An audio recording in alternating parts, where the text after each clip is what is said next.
Assalamualaikum warahmatullahi wabarakatuh. Belajar bareng WWW yuk. Bersama saya Wiwi Widianti SPMM. Dan kali ini akan membahas tentang distribusi frekuensi pada statistika deskriptif. Oke, referensi utama yang saya pakai adalah slide statistika deskriptif Universitas Dina Sarana Informatika.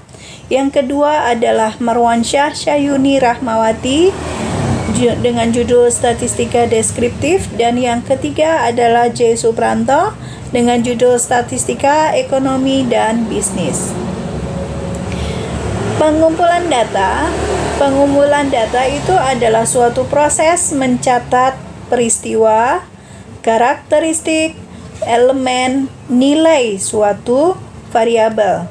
Dan cara pengumpulan datanya dengan sensus dan survei. Dengan sensus atau survei.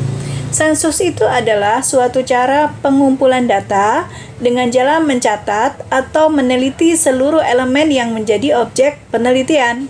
Jadi, sensus itu pencatatan data secara menyeluruh terhadap elemen yang menjadi objek penelitian tanpa pengecualian. Jadi kumpulan dari elemen ini disebut populasi. Nah, pengumpulan data dengan menggunakan cara sensus ini, objek penelitiannya adalah populasi. Keuntungannya yaitu hasil yang diperoleh merupakan nilai karakteristik yang sebenarnya karena yang diteliti adalah populasi. Sedangkan kelemahannya banyak, yaitu sensusnya memakan banyak tenaga, waktu, dan biaya. Nah, kalau survei kebalikan dari sensus. Kalau survei itu cara pengumpulan datanya pada sebagian objek yang akan diamati atau diukur dengan menggunakan teknik sampling. Jadi, yang dikumpulkan datanya yaitu data sampel, bukan data populasi. Jadi, sampel itu kan hanya sebagian kecil dari populasi. Nah, keuntungannya itu tentunya tidak mengeluarkan banyak waktu dan tenaga serta biaya, ya. Tetapi kekurangannya tidak terlalu banyak atau tidak terlalu detail karena hanya sebagian populasi saja yang diteliti. Kemudian kegiatan pengumpulan data itu ada pengamatan, wawancara, pengukuran, tes dan skala objektif, angket atau kuesioner, dan penelusuran literatur. Yang pertama, pengamatan observasi. Pengamatan observasi itu adalah cara mengumpulkan data dengan terjun dan melihat langsung ke lapangan. Biasanya pada penelitian lapangan, ya, di laboratorium misalnya. Jadi meneliti objek populasi, bukan sampel. Nah, yang B, wawancara atau interview. Wawancara ini adalah dengan mengadakan tanya jawab kepada objek yang diteliti atau kepada perantara juga boleh yang mengetahui persoalan dari objek yang sedang diteliti. Gini. Jadi keuntungan pengumpulan data itu bisa fleksibel karena urutan pertanyaan tidak harus sesuai dengan daftar pertanyaan. Jadi jawaban dapat diperoleh dengan segera, dengan saat itu juga. Dan dapat menilai sikap dan kebenaran jawabannya dari mimik muka, dari gerakan tubuh, dan sebagainya. Nah, kerugian dari pengumpulan data dengan teknik wawancara ini yaitu relatif membutuhkan tenaga, waktu, dan biaya yang besar dan dapat menimbulkan kesalahan atau bias yang berasal dari pewawancara maupun responden. Itu. Nah, kemudian bila pertanyaan yang diajukan itu terlalu banyak, maka responden akan kelelahan sehingga kualitas datanya akan menurun, gitu. Nah, yang berikutnya adalah pengukuran. Pengukuran itu merupakan suatu proses pengambilan data dengan menggunakan alat ukur. Nah, sehingga disebut pengukuran. Jadi, kegiatan pengukuran data ini dilakukan pada penelitian laboratorium, penelitian kesehatan, dan lain-lain. Kemudian yang berikutnya, yang keempat adalah tes dan skala objektif. Jadi tes skala objektif itu merupakan suatu cara pengumpulan data dengan memberikan tes kepada objek yang diteliti. Jadi tes ini peneliti hanya memberikan lembaran berupa daftar pertanyaan yang mengarah pada karakteristik seseorang. Itu ya. Jadi kelemahannya itu hanya bisa dilakukan kepada orang yang bisa membaca saja. Yang buta aksara tidak dilakukan tes dan skala objektif, tetapi harus dengan menggunakan wawancara. Yang berikutnya adalah angket atau kuesioner. Jadi angket itu pertanyaan tertulis diajukan kepada responden dan jawaban diisi sendiri oleh responden tanpa bantuan responden lain maupun penelitinya. Jadi pertanyaannya harus jelas dan tidak meragukan bagi responden. Gitu. Yang terakhir adalah penelusuran literatur, yaitu cara pengumpulan data dengan menggunakan sebagian atau seluruh data yang telah ada atau laporan data dari penelitian sebelumnya. Tuh. Kemudian pengolahan data. Pengolahan data itu merupakan suatu proses membuat data ringkasan berdasarkan data mentah hasil pengumpulan data dengan menggunakan rumus tertentu. Kegiatan pengolahan datanya itu ada pemberian skor, pengelompokan data, dan perhitungan data, dan lain sebagainya. Banyak. Penyajian data. Penyajian data itu adalah proses meringkas data, menata, mengatur, atau mengorganisir data sehingga data mudah untuk dimengerti oleh pihak-pihak yang berkepentingan dengan data tersebut. Nah, cara menyajikannya ada dua, tabel dan grafik. Jadi tabel dan grafik ini secara umum ya, tabel dan grafik ini saling berkaitan. Ya, saling berkaitan dan dasarnya adalah tabel. Grafik tidak bisa dibuat jika tidak ada tabel. Gitu. Nah, namun yang lebih komunikatif dari dua cara penyajian ini adalah grafik. Karena dengan grafik kita tahu nih, langsung tahu gambaran dan kesimpulan yang akan diambil. Distribusi frekuensi. Distribusi frekuensi adalah penyusunan data ke dalam kelas-kelas tertentu, di mana setiap individu, item ya, hanya termasuk ke dalam salah satu kelas tertentu saja. Jadi pengelolaan datanya berdasarkan kemiripan atau cirinya. Tujuan mengatur data mentah atau belum dikelompokkan ke dalam bentuk yang rapih tanpa mengurangi inti dari informasi yang ada. Nah, di sini ada dua, numerikal dan kategorikal. Kalau data numerikal adalah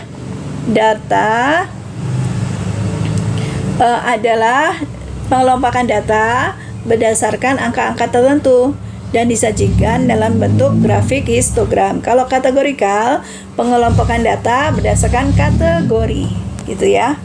Istilah-istilahnya dalam distribusi frekuensi itu ada kelas dan kelas limit. Kelas limit atau batas kelas. Kelas itu adalah penggolongan data yang dibatasi dengan nilai terendah dan nilai tertinggi, yang masing-masing dinamakan batas kelas. Nah, ini batas kelas ini adalah nilai batas dari setiap kelas dalam sebuah distribusi, terbagi menjadi tepi bawah kelas dan tepi atas kelas. Gitu. Kelas interval. Istilah berikutnya adalah kelas interval atau panjang kelas atau disebut juga lebar kelas, yaitu merupakan lebar dari sebuah kelas dan dihitung dari perbedaan antara kedua tepi kelasnya. Yang berikutnya adalah midpoint atau class mark atau titik tengah. Merupakan rata-rata hitung dari kedua batas kelasnya atau tepi kelasnya. Tahap-tahapannya, tahap-tahap penyusunan distribusi frekuensi itu ada membarai data. Membarai data itu menyusun atau mengurutkan data dari kecil ke besar atau besar ke kecil. Kemudian menentukan range atau jangkauan. Rumus range jangkauan itu X max, data tertinggi dikurangi data terendah. Yang ketiga, menentukan banyaknya kelas dengan mempergunakan rumus Stargast. Nih, rumus Stargast tuh nih, K sama dengan 1 plus 3,3 log N. Tetapi jika K-nya sudah diketahui oleh soalnya, sudah dijelaskan oleh soalnya bahwa kelasnya ada berapa, tidak usah memakai Stargast. Nah, menentukan interval kelas itu dengan rumus I sama dengan R per K. R itu ring per kelas. Oke, berikutnya adalah yang kelima, menentukan batas-batas kelas. Yang keenam, menentukan titik tengahnya. MI sama dengan BBK plus BAK per 2. BBK itu batas bawah kelas plus batas atas kelas dibagi 2. Yang ketujuh, memasukkan data. Yang kedelapan, menyajikan data. Nah, sedangkan batas kelas itu sendiri adalah batas-batas kelas yang tertulis dalam distribusi frekuensi, terdiri dari batas kelas bawah atau kita sering menyebutkan nanti BBK, kalau batas atas BAK, begitu. Kemudian kelas boundary. Batas kelas itu disebut juga tepi kelas. Tepi kelas itu ada lower class boundary, upper class boundary. Nah, kalau lower itu batas bawah kelas yang sebenarnya, batas atas kelas yang sebenarnya. Nah, nanti kita akan memakai notasi TBK, tepi bawah kelas, TAK, tepi atas kelas. Tepi bawah kelas itu BBK dikurangi 0,5. Kalau TAK, batas atas kelas, BAK ditambah 0,5 atau skala terkecil. Nanti saya akan jelaskan. Panjang kelas itu TAK dikurangi TBK. Oke. Kemudian ini ada rumus, ada soalnya. Belajar bareng WWW yuk. Yuk. Berikut ini adalah data hasil penelitian tentang kompetensi mengajar 100 orang guru di suatu kota tertentu. Oke, kemudian kita disuruh menyusun daftar distribusi frekuensi tersebut. Maka yang pertama kali kita lakukan apa tadi? Satu adalah membarai data ya. Membarai data atau mengurutkan. Mengurutkan jika datanya 100 tidak usah digunakan ya. Karena kebanyakan terlalu lama. Jadi kita abaikan yang nomor 1 ya. Yang nomor 2 itu menentukan range. Range itu adalah X max, ini sama dengan X max dikurangi X min. X min sama dengan berapa X maxnya? X maxnya adalah mana nih? X max, bentar. Nih X maxnya, X minnya 45, X maxnya adalah berapa? X max 90. Jadi 90 dikurangi 45. Hasilnya adalah 45. Yang ketiga, menentukan kelas, banyaknya kelas menggunakan rumus Stargast. Apa itu? 1 plus 3,3 log N. ya kan? Log n-nya kecil. Log n dengan 1 plus 3,3 log 100. Log 100 itu berapa? 2. 1 plus 3,3 kali 2. Hasilnya 1 plus berapa? 6,6 sama dengan 7,6 atau 7,6 atau 8. Dinaikkan jadi 8. Ya, 7,8 kita sesuaikan jadi 8, ya kan, lebih dari 0,5 ya. Oke. Nah, setelah kita tahu 45 dan 8, yang berikutnya adalah menentukan panjang kelas atau interval kelas. Interval kelas itu rumusnya R per K. R-nya tadi 45, per K-nya 8. Hasilnya adalah berapa? 5,625. Atau bisa dibulatkan ke atas jadi 6. Itu ya. Jadi cara menyusunnya begini. Cara menyusunnya ini kan ada tabel 100, ada untuk tabelnya. Di sini ada nilai, kisaran nilai. Ini ada nilai tengah atau mid ya. Kemudian di sini ada frekuensi, nilai. Nah, tadi X-min-nya ada berapa? X-min-nya ada 45 kan? X-min-nya 45. Sementara intervalnya adalah 6 bukan? Kalau 6 berarti berapa? 45. Bukan 45 ditambah 6 ya. Bukan.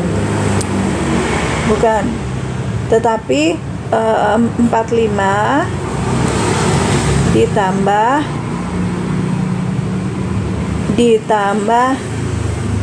6 min 1.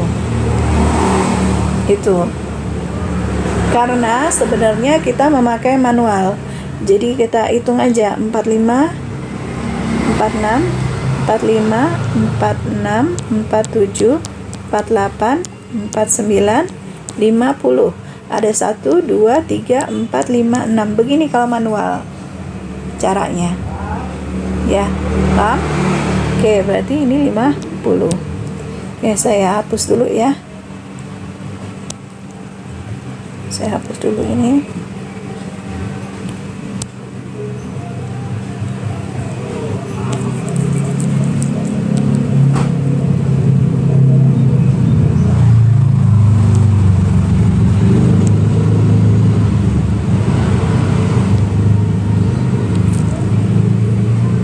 Oke, 45 sampai 50. Nah, terus ini berapa? 51 sampai berapa? 1, 2, 3, 4, 5, 6. 56. Dan seterusnya sampai 57, 62, 63. Ini 62, 63 sampai 68, 69 sampai 74, terus berapa? 75 sampai 80, 81 sampai 86, 87 sampai 92. Nah, nilai tengahnya berarti nilai tengahnya ini 50 ditambah 45 dibagi 2, yaitu 47,5. 56 ditambah 51 bagi 2, 53,5 dan seterusnya. Nah, frekuensinya begini. Jangan per kelas dulu diselesaikan, tapi per data. Maksudnya per data begini. Ini kan 45 ya. 45. 45 coret dulu. 45 masuk kemana? Ini. Oke. Oke, tanda apa namanya? Garis 1. 70 masuk mana? Oh, 70 masuk yang kelas 1, 2, 3, 4, 5 kan? Sini.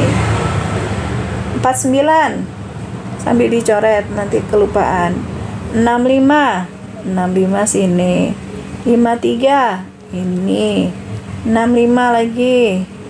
53 ini.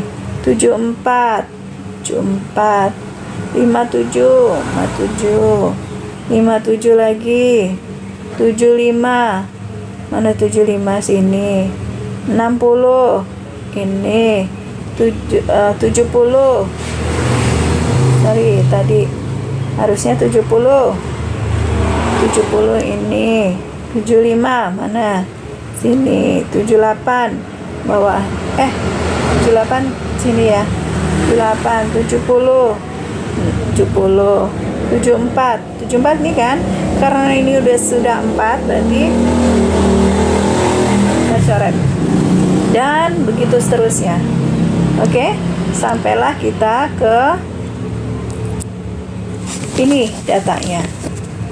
Nah, setelah di sistem tali itu, maka dijumlah, talinya dijumlah ada 4, 8, 30, 31, 20, 21. Begini. Nah, saya ingin Anda tahu bahwa ini yang di sini adalah namanya batas bawah kelas. Kalau yang warna hijau ini adalah batas atas kelas. Ya. Berarti batas atas kelas ketiga itu berapa? Begini ngitungnya. Ini batas kelas pertama, kelas kedua ini ya. Kelas pertama, kelas kedua, kelas ketiga, kelas keempat, kelas kelima, kelas keenam, kelas ketujuh, kelas ke-8. Paham ya? Batas atas kelas ketiga berapa? Satu yang ini kan? Batas atasnya 62. Batas bawah kelas ke-6 berapa? Batas bawah kelas ke-6 75. Paham kan? Nah, sekarang tepi atas kelas. Tepi atas kelas itu batas atas kelas ditambah 0,5. Jadi, tepi atas kelas misalnya tepi atas kelas ke-3 berapa? Ini kan sudah ada ya. 62 ditambah 0,5. Jadi 62,5. Kalau tepi bawah kelas itu batas bawah kelas dikurangi 0,5. Contoh, tepi bawah kelas ke-6 berapa? Ini kan? Jadi 75 dikurangi 0,5 berapa? 74,5. Paham? Oke, sekarang saya mau tanya lagi. Misal nih, ada suatu tabelnya itu nilainya misalnya 45 sampai dengan 53. Berapakah intervalnya? Intervalnya berapa? Intervalnya berarti 53 dikurangi 45 berapa? Oh iya.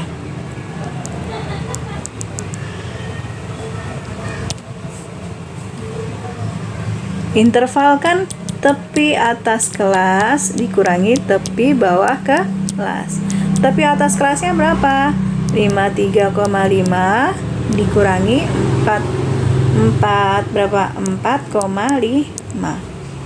Ya kan? 45 min 5 kan tepi bawahnya. Jadi hasilnya adalah berapa? Berapa nih?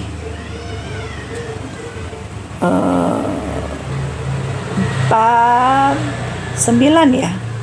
9. Benar nggak 9? Iya, 9. Paham? Coba deh, lain lagi. Berapakah interval dari 45 sampai 53? Oh, 53 nanti samaan. 45 sampai 48. Intervalnya berarti 48,5 dikurangi 44,5. Hasilnya berapa? Hasilnya adalah 4. Intervalnya 4. Nilai tengah dari kelas ketiga berapa? Kelas ketiga ini 59,5. Frekuensi kelas ke-7 berapa?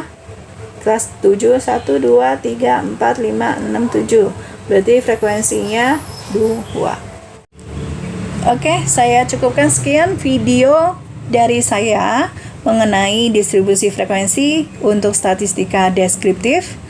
Semoga video ini dapat membantu Anda dalam memahami statistika deskriptif. Thank you, matur nuwun, terima kasih. Wassalamualaikum warahmatullahi wabarakatuh.